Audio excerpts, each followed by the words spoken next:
안녕하세요, 모터플렉스 홍석준입니다. 제가 지금 나와 있는 곳은 캐스퍼 일렉트릭 테크토크 현장인데, 오늘 여기서 이 캐스퍼 일렉트릭을 만든 연구진 분들을 모시고 Q&A 세션을 진행하는데요. 궁금한 것들 물어보기 전에 캐스퍼 일렉트릭 달라진 점 저번에 살펴보긴 했는데 한 번만 살짝 살펴볼게요. 일단 디자인 같은 거 전에 찝어드린 것처럼 이 위쪽 부분에 이렇게 픽셀 디자인 넣어놓은 거 보이시죠? 그리고 아래 헤드램프도 동그란 이어진 디자인이었었는데 띄엄띄엄 만들어 놓은 거, 이런 것들도 새롭고, 저번에 저희 부산 모터쇼에서 먼저 살펴봤을 때도 이건 약간 이해가 안 간다고 말씀을 드렸었는데 충전구가 앞에 있는 것들, 이런 것들도 이따가 여쭤볼 거고, 제일 핵심적인 거는 이 뒤쪽으로 와보시면 옆모습을 볼 때 가장 캐스퍼 일렉트릭이 달라진 점이 도드라지는데, 이 뒤쪽 부분 문이 상당히 커진 거 한눈에 보이시죠? 휠베이스가 무려 180mm가 증가했습니다. 그러니까 완전 세그먼트가 달라진 차가 된 건데, 이거 늘렸던 이유가 배터리를 많이 넣기 위함이라고 하는데, 이거를 만들면서 어떤 점들이 어려웠는지 그런 것들도 좀 질문을 해볼 거고요. 이 뒷모습 같은 경우에도 디자인 요소들을 보면은 앞에서 봤던 그런 픽셀 디자인들, 현대차가 전기차를 만들 때 이런 픽셀 디자인들을 많이 넣잖아요. 이런 부분도 달라진 부분이라고 확인하시면 되겠습니다. 저희 궁금하니까 일단 빨리 연구진들 분들 만나가지고 본격적으로 질문을 해보겠습니다.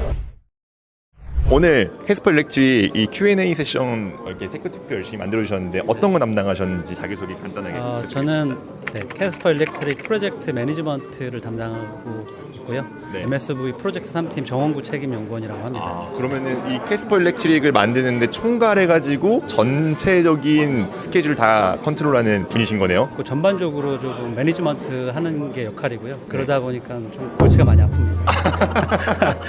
이거 캐스퍼 일렉트릭 이번에 새로 출시한 거 보니까 변화점들이 되게 많았잖아요. 기존 내연기관 대비해서. 일단 크기가 커진 것도 그렇고, 기존 내연기관 버전을 전기차로 만드는데 들였던 공들이 상당히 많을 것 같은데, 어떤 점들이 가장 어려운 점이었었어요, 개발하시는데? 우선 그 휠베이스 180mm 연장이라고 이제 저희는 이제 말씀을 드리는데, 사실 기존 차 캐스퍼에서 휠베이스를 늘린다는 얘기는 새로운 차를 하나 개발한다는 그런 관점에 에너지가 들어가는 거거든요. 그래서 휠베이스를 늘어나니까 당연히 거기에 맞춰갖고 이제 배터리가 붙고 중량이 늘어나고, 중량이 늘어나면은 또 여러 가지 엔지니어 측면에서 좋은 방향보다는 안 좋은 방향으로 이렇게 조금 뭔가 사이드 이펙트가 나올 가능성이 많습니다. 그런 큰 도전에도 불구하고 그러면 차를 굳이 왜 늘리신 거예요? 이게 작은 차라고 AR도 작아버리면 그만큼 자주 충전해야 되는 불편이 생길 수 있기 때문에 AR은 충분히 좀 확보를 해야 도심 속에서 이용할 때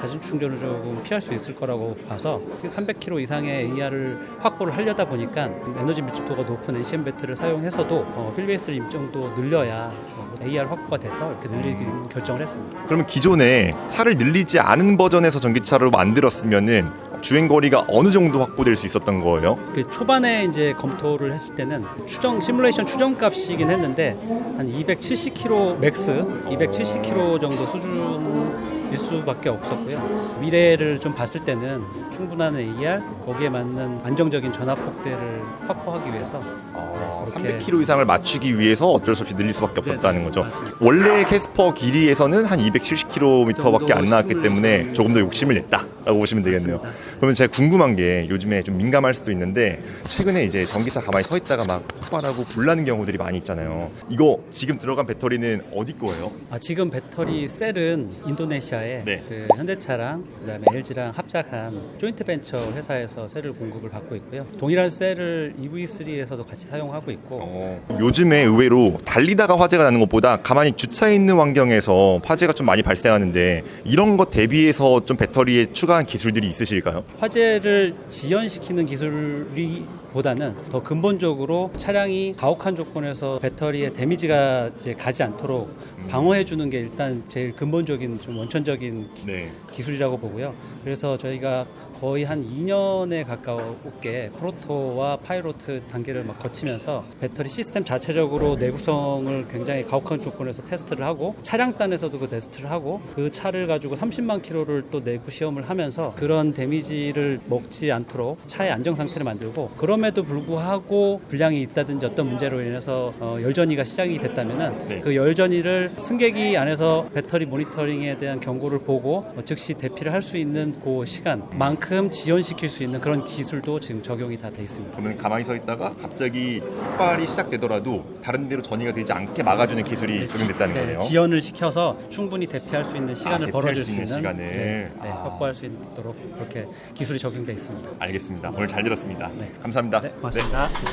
이 캐스퍼 일렉트릭 개발할 때 기존 내연기관하고 다르게 전기차 전용의 이 램프 기술들을 많이 적용했잖아요. 그 기술을 직접 개발하신 연구원 분이십니다. 자기소개 간단하게 좀 부탁드리겠습니다. 네, 안녕하세요. MSV 외장 설계 1팀의 윤기태 책임 연구원입니다. 그러면 캐스퍼 일렉트릭을 개발하실 때 램프 담당하셨다고 하셨는데 네, 맞습니다. 이번 캐스퍼 일렉트릭 램프가 내연기관 버전하고 많이 달라졌잖아요. 개발하시는 과정에서 좀 힘드셨던 점이나 특별히 들어간 기술들 소개 좀 해주실 수 있을까요? 레이저 패터닝 공법을 좀 적용을 했던 게 있고요. 그거 제외하고는 양산 AX 대비해서는 아무래도 점등되는 이러한 이미지들이 면발광 이미지 그리고 일단 주로 그렇게 돼 있다라고 보시면 될 것 같습니다. 레이저로 뭐 어떻게 한다는 거죠? 램프를? 근데 일반적으로 램프를 저희가 이제 개발을 한다라고 치면은 거의 다 사출물로 이루어지기 때문에 네. 아무래도 아무래도 렌즈랑 안에 부품 사이에 그런 구분감이 있을 수밖에 없거든요. 캐스퍼 EV 일렉트릭 가면서 디자인 쪽에서는 그런 구분감을 좀 없앴으면 좋겠다. 라는 요구사항이 있어가지고 네. 그렇게 신규로 이제 양산하고 있는 캐스퍼 대비해서 일렉트릭에서 디자인적인 차이를 가져가지고 이렇게 적용을 했다라고 보시면 돼요. 기존 내연기관 버전은 레이저로 판 게 아니었었어요? 네네. 기존 거는 레이저는 아니었고요. 네. 단순하게 그냥 사출물로 구성이 되었다고. 그래서 지금 더 일체감이 있게 이렇게 만져도 까끌까끌하지 않은 그런 느낌으로 되어 있는 거예요? 네, 맞습니다. 거기에 이제 기존 내연기관 같은 경우에는 전체 일체적 센터 램프가 아니고 네. 센터 영역은 가니시, 그러니까 범퍼에 속해 있는 오, 네. 영역이었거든요. 근데 이제 일렉트릭 모델 가면서 그 경계를 다 없애고 아예 전체 그냥 크게 센터 일체로 가는 걸로. 그러면 일렉트릭으로 올 때 램프 디자인함에 있어서 이런 부분들이 가장 이제 기술적으로 도전이 있었던 거예요? 네, 맞습니다. 뒷부분도 마찬가지인가요? 뒷부분도 한번 보실까요? 기존의 캐스퍼 같은 경우에는 뭔가 동그라미가 이렇게 좀 파생되는 그런 느낌으로 돼 있었잖아요. 근데 이 친구는 그런 느낌은 다 사라지고 완전히 픽셀 느낌으로만 돼 있더라고요. 기존 캐스퍼 같은 경우에는 컨셉 자체가 그릴 쪽에 들어가 있는 패턴을 전체적인 램프에도 들어가는 패턴과 동일한 걸로 되어 있었거든요. 근데 캐스퍼 일렉트릭 같은 경우에는 이제 아무래도 현대차의 전기차다 보니까 그 픽셀 이미지를 주 컨셉으로 가져가기 위해서 이러한 패밀리 개념으로 픽셀을 적용하게 되었다고 보시면 그래서 아까 소개해 주신 거 보니까 커다란 거하고 조그만한 픽셀들도 이렇게 여러 가지 좀 그라데이션처럼 들어가는 것도 구상을 하셨던 것 같은데 그것도 나중에 적용하실 계획이 있는 거예요? 사실 그거는 저희가 참고 이미지로 조금 이제 이런 이미지도 할 수 있다 정도의 예시로 저희가 이제 이미지 첨부를 했던 거고요. 사실 근데 공법 자체는 아무래도 사출 대비해서는 조금 더 자유롭게 이미지를 구현할 수 있는 장점은 있습니다. 그러면 나중에 애프터 파츠 같은 걸로 따로 제작해 주시면 안 될까요? 이렇게 램프 디자인을 하고 그걸 구현시키는데도 기술들이 많이 들어가고 안전 기준을 충족시키기 위해서 많은 노력이 들어간다는 거네요. 알겠습니다. 오늘 잘 들었습니다. 그러면 네, 감사합니다. 감사합니다. 네, 안녕하세요. 간단하게 자기소개 좀 부탁드리겠습니다. 네, MSB 엔지니어링 솔루션 팀 지정훈 연구원이라고 합니다. 네, 전체 패키징을 담당하셨다고 들었는데 제가 진짜 궁금한 게 있는데 여기 앞에 충전구 위치 가지고 사람들이 말들을 굉장히 많이 한단 말이에요. 이 충전구 위치 우리나라에서는 앞에 있으면 충전하기 불편하다는 의견이 되게 많거든요. 이거 왜 굳이 앞에야 단 거예요? 뒤에 달 수는 없었던 거예요? 우리나라뿐만 아니라 글로벌 나라를 대상으로 하는 차종이기 때문에 자, 캐스퍼 일렉트릭 대상 국가가 지금 뭐 일본도 팔릴 것 같고 유럽 위주로 좀 나간다는 거죠?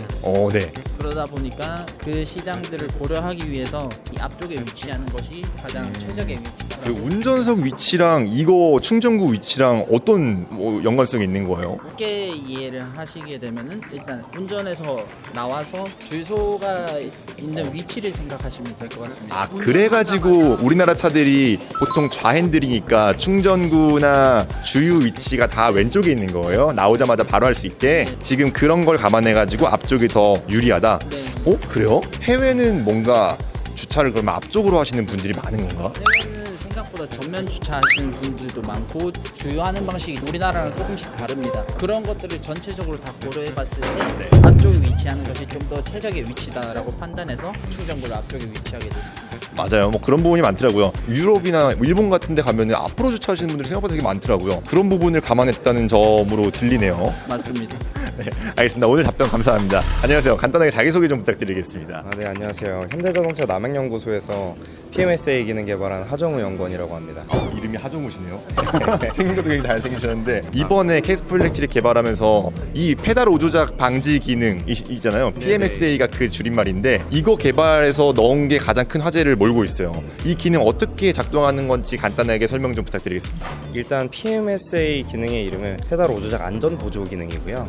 PMSA 기능은 차량이 정차 또는 정차 후 출발하는 상황에 장애물이 1m 이내에 있음에도 불구하고 운전자가 가속 페달을 아주 강하게 밟았을 때 차량 스스로 이를 오조작이라고 판단하고 토크 제한 그리고 제동 제어까지 하는 기능입니다. 이거 안 그래도 요즘에 되게 화제가 되는 게 그 시청역 역주행 사고가 이제 페달 오조작 사고의 대표적인 사례가 됐잖아요. 너무 많은 사상자를 냈고 그런 상황도 방지해줄 수 있는 거예요. 주행 중에 동작하는 기능은 아닙니다. 아 그러면은 정리하면은 PMSA 기술 같은 경우에는 정차에 있다가 앞에 이렇게 1m 거리에 어떤 장애물이 있으면은 페달을 잘못 밟았을 때 그때 이제 차가 멈추게 해주는 방지해주는 그런 기능이잖아요. 네, 맞습니다. 그러면은 일단 우리가 기대했던 그런 페달 오조작 방지 기능이랑은 약간 좀 다른 것 같아요. 네, 맞습니다. 그러면은 그런 방향으로 개발이 이루어지고는 있는 거예요. 추가적으로. 네, 저희가 이제 PMSA 2.0 기능도 개발할 계획이고 오. 주행 중에 페달 오조작을 방지할 수 있는 기능도 개발 중에 있습니다. 아 그래요? 그런 것들은 좀 더 그 절차나 뭔가 조건들이 복잡할 것 같은데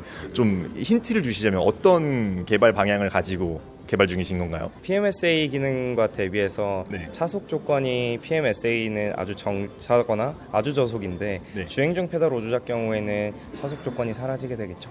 PMSA 2.0 기능은 여전히 정차 중에 페달 오조작을 하는 기능이고요. 네. 이것과는 별개로 주행 중 페달 오조작 기능이 따로 있습니다. 아 그래요? 네, 아직 기능명은 안 정해진 상태고요. 아 그러니까 이 기능이랑 PMSA 기능이랑 가장 비슷한 기능은 주차 중 충돌 방지 보조 기능이랑 가장 닮아 있는 기능인데 페달을 오조작했을 때 상황을 조금 더 적극적으로 반영해 가지고 새로 개발한 기술이다라고 네, 보시면 맞습니다. 되겠네요. 알겠습니다. 사람들이 가장 궁금했을 기술 잘 들었습니다. 오늘 감사합니다. 답변 감사합니다. 네, 감사합니다. 네, 감사합니다. 안녕하세요. 이 캐스퍼 일렉트릭이 이번에 크기가 많이 커졌잖아요. 그러면서 이 차의 핸들링, 승차감 같은 것들도 많은 변화를 겪었을 것 같은데 그거를 개발하신 분이 지금 제 옆에 서 있습니다. 간단하게 자기소개 좀 부탁드리겠습니다. 네, 안녕하세요. MSV R&A 시험팀 캐스퍼 일렉트릭 R&A 성능을 담당한 문광환 연구원이라고 합니다. 안녕하십니까. 이번에 차가 커졌잖아요. 그러면 차체 무게는 얼마나 더 무거워진 거예요? 300kg 정도, 30% 정도 더 증가됐다고 보시면 돼요. 그럼 완전히 다른 차가 된 건데 이런 상황에 라이드 핸들링을 세팅을 완전히 새롭게 했었어야 됐을 것 같아요. 어떤 점들에 주안점을 두고 개발을 하신 걸까요, 이번에는? 일단 기본적으로 중량이 증대됐기 때문에 저희 스프링 강성이라던가 튜닝적인 측면에서 감쇄력도 마찬가지고 더 중량을 안정적으로 지지할 수 있도록 서스펜션 측면에서 30% 이상의 보강이 들어갔다고 보실 수가 있고요. 오, 네. 전륜에 있는 구조고 지금 저희가 개선됐다고 하는 부분 중에 하나는 요 피스톤 쪽 이게 이렇게 들어가는 부분인데요. 이렇게 조그만 부분. 맞습니다. 아까 장표에서 길게 디스크들이랑 오리피스를 열어서 보여줬던 부분을 이렇게 합치면 이런 구성이 되는 거고요. 이 부분이 이전 대비 개선이 됐다. 이 조그만 부분 바뀌었다고 뭐가 많이 달라져요? 이렇게 들어가면서 압축 행정을 하면서 압축 감쇄력을 만들고 네. 이렇게 뽑히면서 인장 감쇄력을 만드는데 네. 요 들어가는 디스크들이 굉장히 다양하게 여기서는 들어가면서 그렇게 감쇄력을 튜닝할 수 있는 자유도를 늘렸다고 보시면 될 것 같습니다. 그렇구나. 여기는 지금 부품이 하나인 것처럼 보이지만 안에 디스크가 여러 가지가 들어가 있다는 거네요. 맞습니다. 이거 그러면은 캐스퍼 일렉트릭 같은 경우에는 뒤쪽 서스펜션에 토션빔이 들어가 있잖아요. 맞습니다. 사람들이 많이 오해하기로는 토션빔은 무조건 승차감이 안 좋을 것이다라고 생각을 해요. 이런 서스펜션 구조 변경으로 토션빔의 한계들도 좀 뛰어넘을 수 있었던 부분이 있을까요? 예, 맞습니다. 일단은 CTBA 말씀하신 대로 후륜 CTBA가 들어가는데요. 그래서 그 빔의 충격을 줄이기 위해서 저희가 후륜 지금 저희가 보이는 건 이 전륜에 있는 쇼크업쇼버만 보여지고 있는데 네. 후륜 쇼크업쇼버의 용량을 증대시켰습니다. 더 직경을 큰 용량을 써서 충격을 감쇄하는데 더 용이할 수 있게끔 충격 용량을 감쇄 용량을 오. 더 키웠다고 보시면 돼요. 아, 차체 무게가 무거워졌기 때문에 그런 선택을 하신 건 거죠, 그러면? 네, 차체가 무거워졌기 때문에 또 그 CTBA에 의한 그 충격량을 줄이기 위해서 저희가 용량을 증대시켰다고 볼 수 있습니다. 이 옆에 이거는 뭐예요? 이거는 이제 저희 P 모터 쪽 네. 마운트라고 보시면 됩니다. 미미라고 부르는 그거죠? 미미. 미미요? 엔진 마운트 그거 아. 아니에요? 네, 엔진 마운트. 네. 맞습니다. 그래서 이쪽이 차체 부분이고 네. 이쪽이 이제 P 모터 부분으로 장착이 되는 모습인데 원래 이 모터 마운트도 차체와 모터를 연결할 때 일반 이런 고무로 원래는 만들어집니다. 네. 근데 그냥 고무로 만들게 되면 네. 고무를 강하게 만들면 충격이 강해지고요. 고무를 너무 무르게 만들면 진동이 세지는 게 있어서 그 두 부분을 동시에 만족하기 위해서 이 박스에 러버 대신 네. 하이드로 유체 챔버를 넣었습니다. 여기 안에 그러면 하이드로 유체가 들어가 있는 네, 거예요? 살짝 만져보시면 이게 볼록볼록한데요. 오. 말랑말랑한 걸 알 수 있습니다. 이 궁금한 게 그러면 기존의 엔진 같은 경우에는 그 자체적으로도 진동이 있고 뭐 무게도 훨씬 많이 나갈 건데 이 모터 전기차에 들어가는 마운트는 뭔가 다르게 개발하는 부분이 있나요? 사실 그 제일 중요한 거는 엔진과 모터의 중량이 제일 중요합니다. 네. 중량이 어느 정도 차이 나느냐에 따라서 그 강성을 적절하게 조정을 해주고요. EV 같은 경우에는 사실 엔진의 어떤 그 PT에서 오는 진동 가진들이 없기 때문에 네. 오히려 고객들이 더 진동에 민감하게 반응할 수 있습니다. 그래요? PE의 진동에 오히려 더 민감하게 반응할 수 있는 거죠. 이 PE의 진동은 P 자체에서 나오는 진동이라기보다는 차체가 플로어가 노면을 따라서 들어오는 진동이 모터를 가진해서 생기는 위상 차이에 의해서 부르르 떨리는 그런 느낌이 들 수가 있습니다. 네. 그런 느낌을 줄이기 위해서 이 유체 챔버 안에 이제 유로가 있고요. 네. 이 유로 안에 오일이 가득 차 있어서 P가 움직이면 그 움직임과 이제 이 유체의 움직임이 같이 발생을 하고 그 유체와 P 움직임의 위상 차이가 발생을 합니다. 그러면서 에너지를 수산시켜서 감쇄를 만들어내는 그런 구조로 되어 있습니다. 알겠습니다. 뭐 다른 하체에 관련해 가지고 더 추가적으로 말씀해 주실 만한 부분들이 있을까요? 너무 충분하긴 합니다. 이번에 캐스퍼 일렉트릭이 차가 굉장히 많이 커졌는데 이런 노력들로 이제 차의 움직임을 한층 더 다듬고 뭐 조금 더 고급스러운 느낌이 나겠죠. 이건 실제로 타봐야 할 것 같으니까 저희가 실제로 타보면서 캐스퍼 일렉트릭이 어떤 승차가 보여주는지 더 느껴보도록 하겠습니다. 오늘 질문 감사합니다. 이렇게 캐스퍼 일렉트릭 직접 둘러보고 이 차를 개발한 연구원들 분들이랑 같이 얘기를 나눠봤는데 이 한 차, 그러니까 똑같은 외모인데도 불구하고 이 차를 개발하기 위해서 차체가 좀 길어지고 부품들이 바뀌고 내연기관에서 전기차로 바뀌다 보니까 완전히 새 차를 만드는 것 같은 노력들을 많이 기울였대요. 우리가 기존의 캐스퍼 내연기관을 타봤던 분들도 이 차를 느끼면서는 완전 새로운 느낌을 느낄 수 있을 것 같은 기대감이 좀 있거든요. 이거는 조만간 시승회를 연다고 하니까 직접 타보면서 이제 이 차가 어떤 성능을 발휘하는지 직접 느끼면서 말씀을 드리도록 하겠습니다. 자, 오늘 영상은 여기까지 하겠고요. 저희는 또 다음 영상으로 찾아오겠습니다. 댓글 많이 남겨주시고요. 안녕히 계세요. 감사합니다.